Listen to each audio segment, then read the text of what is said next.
Sac tournament में मेरे master ने सबके सामने मेरी बॉन्डेड स्वॉर्ड के टुकड़े टुकड़े कर दिए। अब कोई तलवार नहीं है ना? चलो देखते हैं तुम इस इमोशनलेस पाथ पर कैसे चलते रहते हो। लेकिन मेरे कानों में उनके दिमाग की वह बीमार और पागल कर देने वाली आवाज गूंज रही थी। इसकी तलवार तोड़ दो और ये बेकार हो जाएगा। इसके बाद इसके पास दिन रात मुझ पर निर्भर होने के अलावा कोई रास्ता नहीं बचेगा। मेरा छोटा पिंजरे वाला परिंदा जैसे ही वह प्लेटफॉर्म से नीचे उतरे, वह लड़खड़ाकर जमीन पर गिर पड़े। फिर वह आवाज दोबारा गूंजी। क्या उसे मेरे लिए बुरा लगेगा? जल्दी करो और मेरी मदद करो। बस अपना हाथ मेरी तरफ बढ़ाओ और मैं तुम्हें माफ कर दूंगा। मैं तुम्हें अपना चेहरा छूने तक दूंगा। उन्होंने खुद को ऊपर धकेला, अपने चोंगे की धूल 2 बार झाड़ी और मेरी तरफ देखा तक नहीं। मेरे जूनियर ब्रदर ने एक लकड़ी की तलवार ली और मेरे हाथों में थमा दी। सीनियर ब्रदर, मास्टर ये सब आपकी भलाई के लिए कर रहे हैं। एक बार आपको लकड़ी की तलवार की आदत हो गई तो यह आपकी बॉन्डेड स्वॉर्ड से कम नहीं होगी। मैंने लकड़ी की तलवार ली और अपना सर झुकाकर सलाम किया। मास्टर सही है, मैं ही गलत था। वापस पीक पर मास्टर ने वहां से मेरा स्पिरिट गैदरिंग एरे हटवा दिया और स्पिरिट स्प्रिंग का रुख मेरे जूनियर ब्रदर की तरफ मोड़ दिया। रोलो, बस एक आंसू बहा दो और मुझसे एक बार भीख मांग लो और मैं तुम्हें अपनी जान दे दूं। मैंने अपना सामान एक स्टोरेज बैग में पैक किया और नौकरों के क्वार्टर में शिफ्ट हो गया। मास्टर दरवाजे पर खड़े थे। उनका हाथ एक सेकंड के लिए कांप रहा था। तुम मुझसे भी क्यों नहीं मांगते? क्या तुम मेरे दिल को दर्द से मार देने की कोशिश कर रहे हो? ठीक है, देखते हैं तुम कब तक ऐसे सख्त बनने का नाटक कर सकते हो। जब तुमसे और सहा नहीं जाएगा, तुम रोते हुए मेरे पास वापस आओगे और मेरी मदद के लिए गिड़गिड़ाओगे। उन्हें नहीं पता था कि सिस्टम ठीक हो चुका है। 7 और दिनों में मैं इस पागल से आजाद हो जाऊंगा और आखिरकार घर जा पाऊंगा। मैंने यह उम्मीद नहीं की थी कि जिस पल मैं सच में गायब होने वाला हूँ, वह जख्मों से लथपथ मेरे बेडरूम में हाजिर हो जाएंगे। मैंने दवा का बर्तन कोयलों पर रखा। इस खून रोकने वाली जड़ी बूटी के लिए मैं अपने जख्मी शरीर को लेकर लगातार 4 घंटे तक पिछले पहाड़ में भटकता रहा। लकड़ी का दरवाजा लात मारकर खोला गया। एक महंगा बूट दवा के बर्तन पर आ गिरा। मिट्टी का बर्तन टूट गया और भूरी दवा हर तरफ बिखर गई। गर्म ड्रैग्स मेरे हाथ के पिछले हिस्से पर गिरे, जिससे लाल निशान पड़ गए। चैन जिहाओ दरवाजे पर खड़ा था और एक विकेड स्माइल के साथ मुस्कुरा रहा था। सीनियर ब्रदर, इस जड़ी बूटी की बदबू बहुत ज्यादा तेज है। अगर इससे मेरे स्पिरिट बर्ड का दम घुट गया तो? उसके पीछे डिसिप्लिन हॉल के शिष्य थे, वे सब लोग जिन्हें मैं कभी मेंटर करता था। अब वे वहां अपनी तलवारें पकड़े खड़े थे, मेरी तरफ देख तक नहीं रहे थे। चेन जिहाओ ने जमीन से वह पुरानी 7 लीफ पर्पल हर्ब उठाई। बिल्कुल सही, मेरे स्पिरिट बर्ड को आजकल ज्यादा भूख नहीं लग रही है। ये जड़ी बूटी भले ही सस्ती हो, लेकिन एक जानवर की भूख जगाने के लिए काफी है। वह 7 लीफ पर्पल हर्ब थी। 5 साल पहले जब मास्टर सीक्रेट रेल में बुरी तरह जख्मी हुए थे, मैं एक दरिंदे के घोंसले में घुस गया था और उस एक टहनी को लाने के लिए मेरा लगभग पूरा खून बह गया। तब उन्होंने मुश्किल से इस पर एक नजर डाली थी। अब मैं पिछले पहाड़ की खाक छान रहा था, सिर्फ इन बचे कुछ टुकड़ों को इकट्ठा करने के लिए। जाओ, इसे बर्ड को खिला दो। मैं बस अपनी नजर के सामने वाले पैनल को देखता रहा। इस दुनिया को छोड़ने के लिए अब सिर्फ 6 दिन बचे थे। मैं पीछे हटा और चेन जिहाओ के लिए जगह बना। अगर जूनियर ब्रदर को यह पसंद है तो वह इसे ले सकता है। चेन जिहाओ की मुस्कुराहट वहीं जम गई और उसकी नजरें बदल गईं। उसकी उंगलियां उस फर क्लोन पर फिरी जो उसने पहना हुआ था। वह शाओबाई था, वह स्प्रिट फॉक्स जिसे मैंने 10 साल तक पाला था और अपनी स्पिरिचुअल पावर से खिलाया था। कल चेन जिहाओ ने हल्के से कहा था ठंड है, और मास्टर ने उसे जिंदा ही खाल से अलग कर दिया। चेन जिहाओ ने फॉक्स फर को अपने ऊपर और कस लिया और अपना चेहरा कॉलर में छुपाकर उसे रगड़ने लगा। सीनियर ब्रदर, ये फर कितना गर्म है। अच्छा हुआ मास्टर मुझसे इतना प्यार करते हैं और उन्हें दोष मत देना। अगर एक जानवर मुझे गर्मी दे सके तो यह उसकी किस्मत है। मेरे सीने में एक पल के लिए दर्द हुआ और फिर वह सुन्न हो गया। बस कुछ दिन और फिर यह सब खत्म हो जाएगा। मास्टर आंगन के दरवाजे पर दिखे। वह आंगन में कदम रखते ही चिढ़ने लगे, शायद इसलिए क्योंकि उन्हें दवाई की बू से नफरत थी। उन्होंने मेरी तरफ देखा। ये सिर्फ एक जानवर है। चेन जिहाओ कमजोर है और इसे खुद को गर्म रखने के लिए इस्तेमाल करना इसकी खुशकिस्मती है। अगर तुम बुरा मानते हो तो तुम्हारा दिल खोटा है। फिर वही पागल सी आवाज मेरे कान में गूंजी, चलो रो। जिस पल तुम रोगे मैं तुम्हारे उन खूनी आंसुओं को एक जेड बॉक्स में छुपा दूंगा। तुम्हारे सबसे प्यारे स्प्रिट पेट का फर यहाँ है। इससे दर्द तो हो रहा होगा ना? मेरे घुटनों पर गिरकर मुझसे भीख मांगो। जब तुम इतना रोगे कि सांस न ले पाओ, तब मैं तुम्हारी तरफ कुछ गोलियां फेंकूंगा और तुम्हारा सर थपथपाऊंगा। मैंने कोने से झाड़ू उठाई और झुककर दवाई का कचरा दरवाजे से बाहर निकालने लगा। जब तक जूनियर ब्रदर को यह पसंद है, बस ध्यान रखना कि इससे मास्टर की आंखें गंदी ना हो। मैं अभी इसे साफ कर देता हूँ। मेरे मास्टर का चेहरा जम गया। उनकी आंखों में गुस्सा भड़क उठा। अपनी आस्तीन के एक झटके से उन्होंने स्पिरिचुअल फोर्स की एक लहर छोड़ी, जिसने मेरे हाथ में झाड़ू के टुकड़े टुकड़े कर दिए। लकड़ी की फांस मेरी हथेली में चुभ गई और खून टपकने लगा। मैंने कोई रिएक्शन नहीं दिया। मेरे मास्टर मेरे पास चलकर आए। कितनी बदतमीजी है। लगता है सर्वेंट्स क्वार्टर्स में तुम बहुत ज्यादा आराम से रह रहे हो। तुम्हारे अंदर थोड़ी सी भी शर्म बाकी नहीं है। मैंने अपना सर झुका लिया और अपने पैरों के अंगूठों को देखने लगा। इस डिसाइपल को अपनी गलती का एहसास है। अगर तुम जानते हो कि तुम गलत हो तो पिछले पहाड़ पर फ्रॉस्ट फॉल के नीचे जाकर घुटनों के बल बैठो और इस पर गौर करो। जब तक समझ ना आ जाए वापस मत आना। फ्रॉस्ट फॉल वह जगह थी जहाँ स्वॉर्ड सेक्ट बड्ढे गुनाहों की सजा देता था। अगर यह पहले की बात होती तो मैं अपनी स्पिरिचुअल पावर से इसे झेल लेता, लेकिन अब मेरी लाइफ बाउंड तलवार टूट चुकी थी। मेरी शक्तियां खत्म हो गई थीं और वहां जाने का मतलब था सीधा मौत के मुंह में जाना। मैंने मास्टर की तरफ देखा। जी मास्टर। फिर मैं मुद्दा और चला गया। मेरे पीछे मैंने उनकी भारी सांसें सुनी और फिर एक टी कप के टूटने की तेज आवाज आई। पिछले पहाड़ की हवा बहुत तेज चुभ रही थी। झरना चट्टान से गिरकर मेरी पीठ पर जोर से टकरा रहा था और ठंड मेरी हड्डियों के हर कोने में समाती जा रही थी। मैं तालाब के बीच में हार्ड स्टोन पर घुटनों के बल बैठ गया। मेरे घुटने पहले ही सुन्न हो चुके थे। दर्द मेरी नसों में छेद कर रहा था। 3 साल पहले मेरे मास्टर के ट्रिब्यूलेशन के वक्त उनका मैजिक आर्टिफैक्ट टूट गया था। मैं उनके सामने खरीदा हो गया और बिजली का झटका अपने ऊपर ले लिया। मेरे दिल की नस फट गई थी और तब से ठंड की वजह से वहाँ बेहिसाब दर्द होता था। अब उस बर्फीले पानी ने उस पुरानी चोट को फिर से जगा दिया। दर्द से मेरी नजर धुंधली हो गई, लेकिन मैंने एक आवाज तक नहीं निकाली। उसी वक्त मेरे मास्टर एक वाटर मिरर में देख रहे थे। वह इंतजार कर रहे थे कि मैं कब इंसाफ मांगता हूँ, कब टूटकर उनसे रहम की भीख मांगता हूँ। उनकी किस्मत खराब थी, उन्हें वह कभी नहीं मिलने वाला था। काउंटडाउन 5 दिन। चेन जिहाओ एक सफेद जेट बाउल लेकर आया जिसमें से भाप निकल रही थी। यह हार्ड गार्ड सूप था। इसका सिर्फ एक घूंट ठंड को रोक सकता था। वह किनारे पर रुका, उसके बूट्स बर्फ पर कड़कड़ा रहे थे। सीनियर ब्रदर, कैसा लग रहा है? मास्टर ने कहा है कि अगर तुम अपना सर झुकाने को तैयार हो तो यह दवाई तुम्हारी है। मैंने अपनी आंखें बंद कर ली, अपने शरीर में बची कुची स्पिरिचुअल पावर को घुमाने लगा और उसे इग्नोर किया। चेन जिहाओ ने अपनी कलाई मोड़ दी और वह भूरी दवाई बर्फ पर बिखर गई, जिससे बर्फ पर गहरा निशान पड़ गया। ओप्स, मेरा हाथ फिसल गया। अब अपनी हालत तो देखो, तुम एक कुत्ते से भी गए गुजरे हो। कभी तुम सीनियर ब्रदर हुआ करते थे और अब मैंने सफाया कर दिया है, तो अब यहाँ से दफा हो जाओ। यहाँ खड़े होकर रास्ता मत रोको। चेन जिहाओ का चेहरा गुस्से से काला पड़ गया।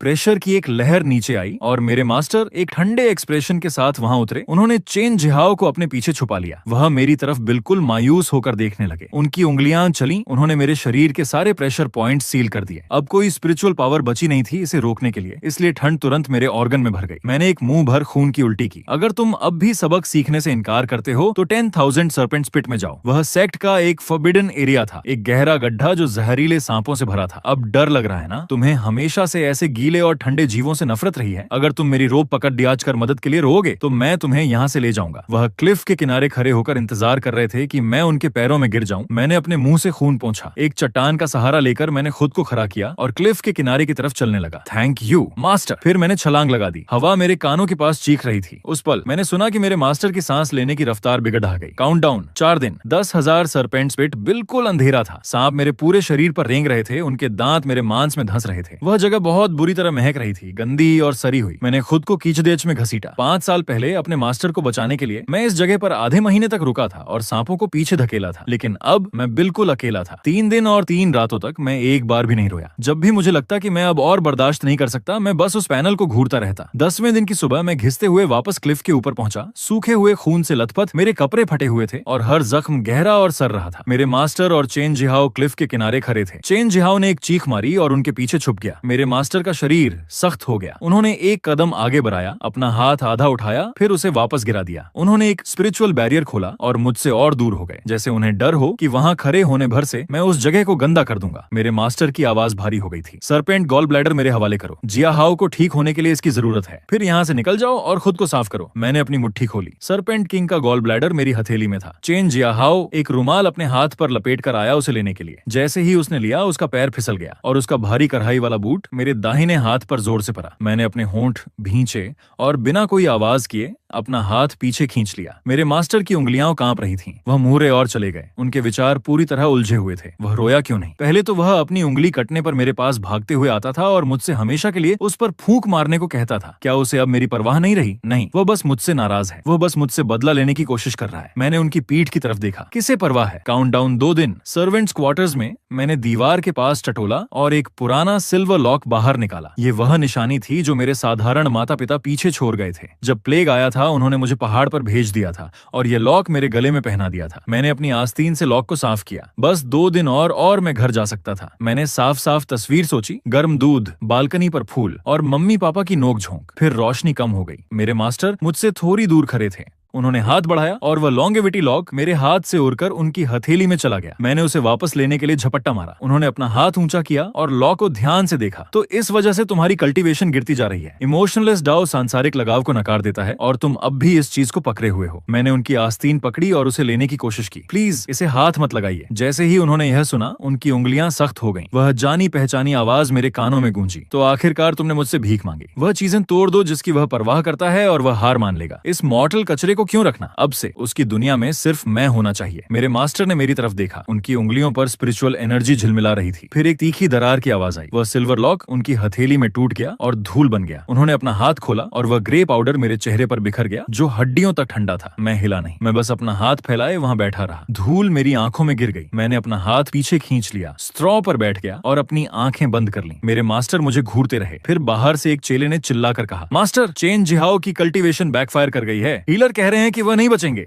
मेरे मास्टर ने मेरी कलाई इतनी जोर से पकड़ी कि लगा जैसे मेरी हड्डियां टूट जाएंगी। मेरे साथ चलो मेन हॉल में। चेन जिहाओ एक जेड काउच पर लेटा था। उसके मुंह के कोने में हर तरफ खून था। हीलर्स का एक ग्रुप फर्श पर घुटनों के बल बैठा था, अपनी रिपोर्ट दे रहा था। जूनियर ब्रदर, चेन की हार्ट मेरिडियंस डैमेज हो गई हैं। उन्हें कैटलिस्ट के रूप में किसी ऐसे इंसान के दिल का खून चाहिए जो उसी कल्टीवेशन पाथ पर हो। स्वॉर्ड सेक्ट में इमोशनलेस डाउ पर सिर्फ मैं और मेरे मास्टर थे। उन्होंने एक खंजर बाहर निकाला और उसे मेरे सामने रखा। इसे बचाओ। मैंने उस ब्लेड की तरफ देखा। मैं वैसे भी जल्द ही जा रहा था। अगर यह शरीर बर्बाद भी हो जाए तो कोई फर्क नहीं पड़ता। ठीक है। मैंने अपनी रोब खोली और अपना सीना नंगा कर दिया, जो पुराने जख्मों के निशानों से भरा था। ये वह जख्म थे जो उनके लिए ट्रिब्यूलेशन स्ट्राइक्स झेलते वक्त मुझे मिले थे। मेरे मास्टर की नजर उन पर पड़ी और खंजर पकड़े हुए उनका हाथ रुक गया। चेन जिहाओ ने काउच पर दर्द से कराहने की आवाज की। मेरे मास्टर ने हरकत की। वह खंजर मेरे मांस में धंस गया, सीधा मेरे सीने में, और दर्द की एक लहर मेरे अंदर से गुजर गई। मैंने अपने दांत भींचे और खामोश रहा। उन्होंने अपनी कलाई मोड़ी और सुनहरी लाल खून की 3 बूंदें बाहर निकल आईं। जिस पल मेरे दिल का खून मेरे शरीर से बाहर निकला, मैं गिर गया। मेरी आंखों के सामने अंधेरा छा गया। उस बेहोशी में मेरे मास्टर ने आगे बढ़कर अपना हाथ मेरे सीने पर रखा। उन्होंने खून बहना नहीं रोका, बल्कि उन्होंने खून से लथपथ कपड़े का एक टुकड़ा कतर कर अपनी आस्तीन में छुपा लिया। वह आवाज फिर बोली, कितना खून है, अभी भी गर्म है। ये उसके दिल का खून है, इसे छुपा लो, बाद में मुझे दिखाना। हॉल चेलों से भरा हुआ था। उन्होंने मुझे फर्श पर गिरते हुए देखा और उनमें से कोई भी एक कदम आगे नहीं बढ़ा। आप कह सकते थे कि सीनियर ब्रदर हमेशा से जूनियर ब्रदर चेन से नाखुश थे। नहीं सोचा था कि वह उन्हें इतना उकसाएंगे। थोड़ा सा खून निकालना तो आसान सज्जा है। सच में वह इसी के लायक था। मैं फर्श पर लेटा रहा, उस ट्रांसल्यूसेंट पैनल को घूरता रहा। काउंटडाउन में बस एक दिन बचा था, बस पहुंचने ही वाला था। मैंने अपनी आंखें बंद कर लीं। काउंटडाउन खत्म होने में अब सिर्फ 3 घंटे बाकी थे। आज स्वॉर्ड सेक्ट में हलचल मची हुई थी। पूरे माउंटेन गेट पर लाल रेशम लटका था और हवा में संगीत गूंज रहा था। ये चेन जिहाओ की कोर फॉर्मेशन सेरेमनी थी। उन्होंने मुझे कालकोठरी से खींचा और सफेद जेड की लंबी सीढ़ियों से घसीटते हुए ले गए। मेरे मास्टर ऊपर एक सफेद जेड के तख्त पर बैठे थे और चेन जिहाओ उनके बगल में था। उन्होंने मुझे जबरदस्ती प्लेटफॉर्म के बीच में खड़ा किया, जहां 2 लॉ एनफोर्समेंट डिसाइपल्स ने मेरे कंधे दबाए और मुझे घुटनों पर बिठाने की कोशिश की। मैंने इनकार कर दिया। मेरी नी कैप्स ठंड और दर्द से जल रही थी, लेकिन फिर भी मैं सीधा खड़ा रहा। फिर मैंने ऊपर देखा और अपने मास्टर को देखा, जो नीचे मेरी तरफ घूर रहे थे। उनकी आवाज स्पिरिचुअल पावर की वजह से पूरे सेक्ट में गूंज रही थी। तुम अपने साथ के डिसाइपल से जलते थे और तुम्हारा दिल काला हो गया था। अब जब चेन जिहाओ अपनी कोर बना रहा है, तो उसे अपनी ओरिजिन को संभालने के लिए एक सुप्रीम स्वॉर्ड बोन की जरूरत है। उसका सीनियर ब्रदर होने के नाते ये तुम्हारा आखिरी प्रायश्चित है। अपनी स्वॉर्ड बोन निकाल कर बाहर करो। तो ये था असली फिनाले, मेरी पैदाइशी स्वॉर्ड बोन, बिना तुम्हारी तलवार के। देखते हैं तुम इमोशनलेस पाथ पर कल्टीवेशन कैसे करते हो। लेकिन मेरे कानों में उनकी वह घटिया और पागल कर देने वाली इनर वॉइस गूंज रही थी। ये वही टॉप टियर स्वॉर्ड बोन थी जिससे पूरी कल्टीवेशन दुनिया जलती थी और जिस पर मास्टर कभी सबसे ज्यादा गर्व करते थे। अब वह इसे अपने हाथों से निकालकर दूसरे के शरीर में डालने वाले थे। सीनियर ब्रदर, प्रायश्चित के लिए अपनी स्वॉर्ड बोन दे दो। ये नारा किसी लहर की तरह गूंज रहा था। मैंने मास्टर को देखा। उनका चेहरा अब भी ठंडा और मगरूर था, लेकिन अंदर ही अंदर उनकी आवाज मुझ पर चिल्ला रही थी, अगर तुम अभी घुटनों पर गिर जाओ, यहाँ रेंगते हुए आओ और मेरे लिबास का कोना चूमो। अगर तुम सबके सामने ये मान लो कि तुम मेरे बिना नहीं रह सकते, तो मैं तुम्हें छोड़ दूंगी। चलो, इतने जिद्दी मत बनो। अगर वह स्वॉर्ड बोन चली गई तो तुम बेकार हो जाओगे और तब तुम्हारे पास सिर्फ मेरे बगल में ही जगह बची होगी। उन्होंने एक परफेक्ट जाल बिछाया था। उन्हें लगा कि जब तक मैं जिंदा हूँ, वह हमेशा मुझे कंट्रोल कर सकते हैं। पर अफसोस, उन्होंने एक गलती कर दी। मैंने कभी जिंदा रहने का सोचा ही नहीं था। मैं धीरे से सीधा खड़ा हुआ, उन एनफोर्सर्स को झटक दिया जो मुझे पकड़े हुए थे, और उस जगह को देखा जहाँ मैं 20 साल रहा था। हर घास का तिनका, हर पेड़, मैं इनकी हिफाजत अपनी जान देकर करता था। अब यह सब गंदा लग रहा था। आपको यह खुद करने की जरूरत नहीं पड़ेगी। अगले ही पल मैंने अपना दायां हाथ उठाया। उंगलियां किसी तलवार की तरह तेज थीं। मेरी उंगलियों पर स्पिरिचुअल पावर की आखिरी बूंद जली और मैंने उसे सीधा अपनी पीठ में घोंप दिया। क्या तुम्हारा दिमाग खराब हो गया है? मास्टर उछलकर खड़े हो गए और उनके चेहरे का सुकून पल भर में टूट गया। सब हैरत में जम गए थे। दांत पीसते हुए मैंने अपनी रीढ़ की हड्डी के पास उंगलियां फंसाई और उसे बाहर खींचा। इंच दर इंच वह चमकती हुई स्वॉर्ड बोन मेरे शरीर से बाहर निकल आई। पूरा मैदान खामोश हो गया। खून से लथपथ मैं वहां अपनी स्वॉर्ड बोन पकड़े खड़ा था, जो अब भी लाल टपक रही थी। मेरा शरीर मुश्किल से खड़ा था। यह रही वह स्वॉर्ड बोन जो आपको चाहिए थी। मैंने मास्टर के सफेद पर चुके चेहरे को देखा। अब उनके दिमाग में सिर्फ डर था। वह चिल्ला रहे थे, यूफान रुको, अभी रुको, मुझे यह नहीं चाहिए, मैं यह नहीं चाहता। मैं हंसा। मैं इतनी जोर से हंसा कि मेरी आंखों से आंसू निकलने लगे। मास्टर, ये कल्टीवेशन, ये शरीर और खून, मैं आज सब आपको वापस कर रहा हूँ। मैंने अपना हाथ भींच लिया। क्रैक! वह टॉप टियर स्वॉर्ड बोन मेरी मुट्ठी में चूर चूर हो गई और पूरे सेक्ट में राख बनकर बिखर गई। अब मुझ पर आपका कोई कर्ज नहीं है। आप दोनों को उम्र भर की खुशियां मुबारक। काश हम दोबारा कभी न मिलें। ठीक उसी वक्त सिस्टम का काउंटडाउन 0 हो गया। होस्ट सफलतापूर्वक अलग हो गया। नहीं, वह किसी पगले की तरह नीचे भागे, लेकिन उनके हाथ में सिर्फ हवा में उड़ते हुए चमकीले कण आए। मैं पूरी तरह हवा में गायब हो गया, बिना अपनी रूह का एक तिनका छोड़े। प्लेटफॉर्म पर मास्टर बीच में ही रुक गए, हवा में हाथ फैलाए हुए। उसने मुझसे फिर झूठ बोला। वह मरने की हिम्मत कैसे कर सकता है? उसने कहा था वह मेरे बिना नहीं रह सकता। उसने कहा था मैं ही उसका अकेला प्यार हूँ। वापस आओ, यहाँ वापस आओ। उन्होंने किसी दीवाने की तरह अपने नंगे हाथों से पत्थर की टाइल्स उखाड़ दी, ये ढूंढने के लिए कि क्या मेरा कोई निशान बचा है। पर वहाँ कुछ नहीं था, रूह का एक कतरा भी नहीं। सबसे खतरनाक सोल सर्चिंग टेक्निक से भी वह मेरा निशान नहीं ढूंढ पाए। चेन झाओ डर गया था। वह अपनी सीट पर गिर गया और डरते हुए बोला, मास्टर। मास्टर ने झटके से अपना सिर घुमाया। उनकी आंखें खून की तरह लाल थीं। बाहर निकल। उन्होंने एक पाम स्ट्राइक मारी। चेन झाओ को चीखने तक का मौका नहीं मिला और उसका आधा शरीर खून के बादल में बदल गया। उसका खून और मांस थूक दो। किसने कहा तुम उसकी बोन ले सकते हो? किसने तुम्हें इजाजत दी? उस दिन वह स्वॉर्ड सेक्ट हेल बन गया। दुनिया का नंबर 1 स्वॉर्ड वेनरेबल पूरी तरह से डेमोनिक मैडनेस में गिर गई। फिर सीन बदला और एक गर्म लेकिन तेज धूप के नीचे मैं एक नरम गद्दे पर झटके से उठकर बैठ गया। बेडरूम का दरवाजा खुला। मेरी माँ गर्म दूध का गिलास लेकर अंदर आई। उनके चेहरे पर एक चिंता भरी मुस्कान थी। यूफान, क्या तुमने कोई बुरा सपना देखा? मैंने उन्हें खाली नजरों से देखा और अचानक मेरी आंखों से आंसू बहने लगे। माँ, वह एक शब्द पूरे 3 साल तक कहीं दबा हुआ था, जैसे एक पूरी जिंदगी बीत गई हो। 3 साल के उस सपने के बाद मैं आखिरकार घर वापस आ गया था, लेकिन उस दूर की कल्टीवेशन दुनिया में मास्टर पागल हो चुके थे। हर एक सोल सर्चिंग टेक्निक आजमाने और कुछ न मिलने के बाद वह सेक्ट के फॉरबिडन ग्राउंड में घुस गए। वह सेक्रेट रूम उन सारी ट्रॉफियों से भरा था जो उन्होंने इकट्ठा की थी। मुझे यकीन नहीं है कि तुम मर चुके हो। तुम्हें कहीं न कहीं तो छुपा होना ही होगा। अचानक उन्होंने अपनी कलाई चीर दी और फर्श पर बने उस अजीबोगरीब एरे में काला तरल पदार्थ बहने लगा। वह अपनी 10,000 साल की कल्टीवेशन और पूरे सेक्ट की किस्मत की कुर्बानी देने वाले थे ताकि वह वक्त और जगह को चीर कर किसी दूसरी दुनिया का रास्ता निकाल सकें। उस रात देर गए। मैं